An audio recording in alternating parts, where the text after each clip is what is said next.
भारत जोड़ो यात्रा के जरिए राहुल गांधी ने बीजेपी विरोधी विचारधारा, जिसमें वो कहते थे मैं प्यार की दुकान खोल रहा हूं, मैं प्यार जो नफरत देश में मजहब के नाम पर है उसको मैं मरहम लगा रहा हूं, वो एक विचारधारा को उन्होंने जमीन दी है इस देश में। और वो क्या आपके लिए चैलेंज नहीं है? अंजना जी, एक एक करके हर किसी की बात का उत्तर देता हूँ। हाँ। सबसे पहले तो राहुल गांधी भारत तोड़ो यात्रा में कह रहे थे कि मोहब्बत के, उन्होंने कहा कि नफरत के बाजार में मोहब्बत की दुकान खोल रहा हूँ।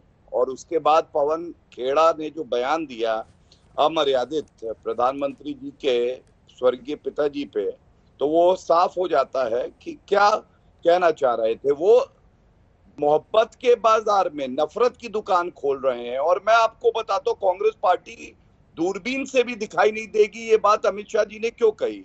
क्योंकि आज इनके पास ना नेता है ना विचारधारा है। आप देखिए, असम में एआईयूडीएफ के साथ इन्होंने गठबंधन किया था, वहां सरकार नहीं बनी। बदरुद्दीन अजमल अलग हैं, ये अलग हो गए।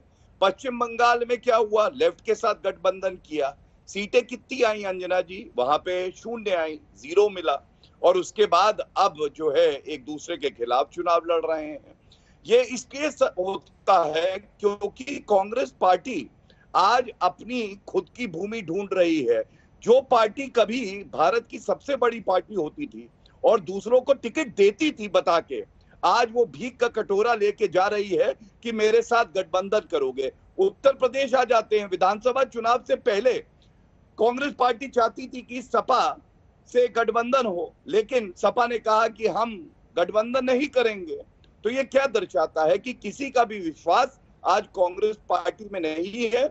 और एक बात पे और कह दूं, 2019 के बाद जो कुकर्म कांग्रेस पार्टी ने किए हैं, जनता उसका जवाब देगी। जैसे अनुच्छेद 370 संशोधित हुआ, देश में एक हर्ष का माहौल था, लेकिन उसका विरोध किया। भव्य राम मंदिर, भगवान राम काल्पनिक है, बनना तैयार हो गया है ना, जनता इनको जवाब देगी। नेशनल वॉर मेमोरियल ये नहीं बना पाए, केवल विरोध करना जानते हैं। सीएए, एनआरसी, हर बात का विरोध करना। आपको लगता है इस नकारात्मक राजनीति को क्या जनता बर्दाश्त करेगी? आपके शो में, एक मिनट अंजना जी, मैं अपनी बात पूरी कर लूं, मुझे सबकी बात का जवाब देना है।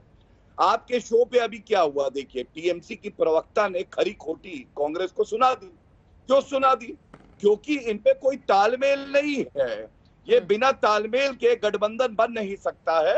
ये एक दूसरे को नेता मानते नहीं है। मंडे को रहेंगे एक नेता, ट्यूसडे को एक नेता, और बदलते रहेंगे। प्रधानमंत्री का पद इनके लिए कोई सेवा करने का अवसर प्राप्त करना नहीं है, वो अपनी सेवा के लिए।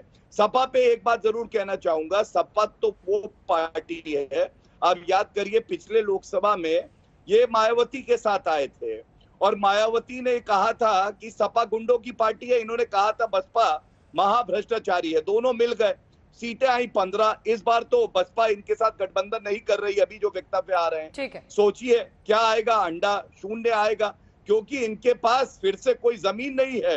और अखिलेश यादव केवल तुष्टीकरण की राजनीति कर रहे हैं। हाँ। शेरवानी पहनने से कुछ नहीं होता है, जनता को टोपी पहनाते हैं, फिर टोपी बदल देते हैं। जनता भी तो जवाब देगी ना। कई लोग कह रहे हैं कि आजम खान के सपोर्ट में सबने शेरवानी पहनी थी, ऐसा है क्या अनुराग जी? कमाल की बात है, शेरवानी से बड़ी दिक्कत है भाई।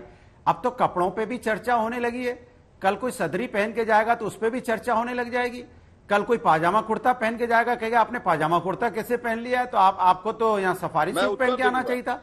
ये कोई चर्चा का विषय नहीं है। मैं भारतीय जनता पार्टी के प्रवक्ता से बस इतना ही बोलना चाहता हूं कि समाजवादी पार्टी अभी अकेले दम पे चुनाव लड़ी थी और 36% वोट लेके आई थी, और जिन पार्टी की वो बात कर रहे हैं उनका क्या हश्र हुआ है इस विधानसभा चुनाव में, ये हमें बताने की जरूरत नहीं है। तो सवाल ये है कि तुष्टीकरण की राजनीति किसको दिखाई पड़ रही है? वो कपड़ों में भी तुष्टीकरण खोज रहे हैं, सोचो आप। तो ये समाज का विकास कैसे कर सकते हैं?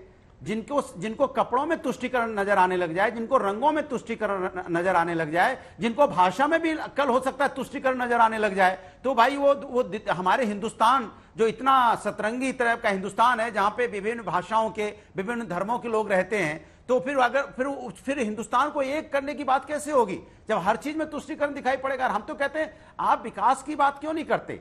हम तो विकास की राजनीति की बात, जब से डिबेट पे आए हूं विकास की बात कर रहा हूं, बेरोजगारी की बात कर रहा हूं, महंगाई की बात कर रहा हूं, हमारा देश कैसे आगे बढ़े इसकी चर्चा होनी चाहिए, कैसे किसान अपने पैरों पे खड़ा हो इसकी चर्चा होनी चाहिए, कैसे युवा अपने पैरों पे खड़ा हो इसकी चर्चा होनी चाहिए, कैसे हमारी जीडीपी बढ़े इस पर चर्चा होनी चाहिए, महंगाई कम कैसे चर्चा होनी, हमारा रुपया कितना मोटा हो जाए जो पतला होता जा रहा है इस पर चर्चा होनी चाहिए। इस पर तो चर्चा नहीं हो रही है।